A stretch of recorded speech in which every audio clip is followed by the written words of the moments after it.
واول مجال معانا واللي يعتبر من اكتر المجالات المشهوره والمطلوبه جدا دلوقتي هو تطوير الويب او الويب ديفلوبمنت.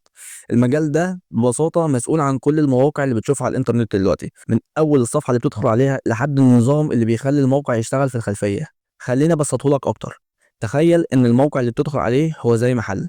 واجهه المحل دي اسمها فرونت اند، دي اللي الناس كلها بتشوفها وفيها التصميم، الالوان، الازرار والصور وكل حاجه ظاهره للمستخدم. اما الجزء اللي ورا الكواليس اللي بيتعامل مع البيانات وبيخلي كل حاجه تشتغل ده اسمه باك اند. ده اللي بيخزن بيانات المستخدمين، يسجل دخولك، يجيب لك المنتجات، ويحفظ كل حاجه في قواعد البيانات. في كمان حاجه اسمها فول ستاك، وده الشخص اللي فاهم وبيشتغل في الفرونت اند والباك اند مع بعض، يعني بيبني الموقع بالكامل من الالف للياء. طيب تتعلم ايه علشان تدخل في المجال ده؟ لو هتبدأ في الفرونت اند هتتعلم HTML، دي اساس بناء اي موقع، و CSS علشان التصميم والشكل، والجافا سكريبت علشان تخلي الموقع تفاعلي ويتحرك ويستجيب.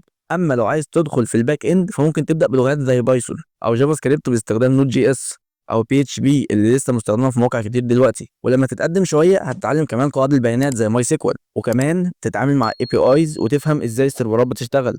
الجميل في المجال ده انه مفتوح جدا، يعني ممكن تبدا تتعلمه لوحدك من الصفر وتعمل مشاريع بسيطه زي موقع شخصي او صفحه خدمات، ومن هنا تطور وتبني مشاريع اكبر وتبدا تشتغل فعليا.